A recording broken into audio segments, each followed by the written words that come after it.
তরুণ লালমনিরহাটের জীবিত আছে যারা শহীদ উসমান আদির রক্তের সাথে গাদ্দারি করবে না। নতুন করে আবার হয়েছে। আমরা আপনাদেরকে বলবো, রাজনীতি করলে ইথিক্স নিয়ে আসবেন। যদি ইথিক্স না থাকে, সংস্কার না থাকে, বিচার না থাকে, তাহলে তো আবু সাঈদের কোনো রক্তের মূল্য থাকে না। আমরা জীবনেও কল্পনা করি নাই তারা এই ধরনের গাদ্দারি জনগণের সাথে করবে। আপনারা কল্পনা করেছিলেন? খুবই আফসোস লাগে যখন আমি লালমনিরহাটে আসি। গতবারও দেখে গিয়েছি, এই যে তরুণ প্রজন্মগুলো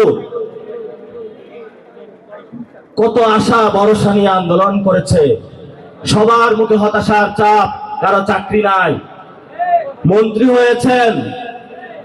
আপনাকে প্রধানমন্ত্রী, আমি কথা বলার পর প্রধানমন্ত্রী রিপ্লাই দিছে দুলুমাই নাকি অনেক ভালো মানুষ।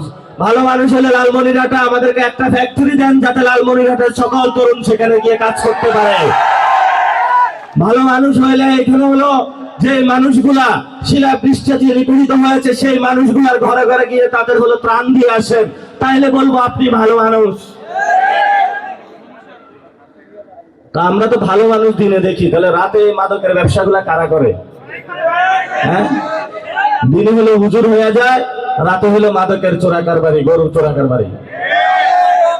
এদেরকে এমন দৌড়ানি দিতে হবে যাতে এরা বাংলাদেশের সীমানায় আর না থাকে। হ্যাঁ, দিতে পারবেন? কোনো কারোর গুনার টাইম নাই।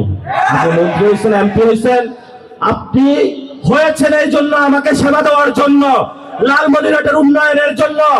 লালমনিরহাটে যদি আপনি উন্নয়ন না করতে পারেন, তাহলে আপনি ক্ষমতার চেয়ার ছেড়ে দেন। এখানে লালমনিরহাটে অনেক মানুষ আছে বসে লালমনিরহাটের উন্নয়ন করতে পারবে। একটা ক্লাস 6 এর বাচ্চাও এখানে উন্নয়ন কি জিনিস বুঝে, ভালো জিনিস কি বুঝে। কিন্তু বৃদ্ধ বয়স হয়ে গিয়েছে, কি বলবো আর, মান সম্মান নিয়ে তো কবরে যাইতে হবে এদের। এই জন্য আজকে ওদেরকে ছায়া দিলাম। তবে লালমনিরহাটবাসী, মাদকের সিন্ডিকেট বন্ধ করতে হবে। মন্ত্রীর বাসা ঘেরাও দিবেন।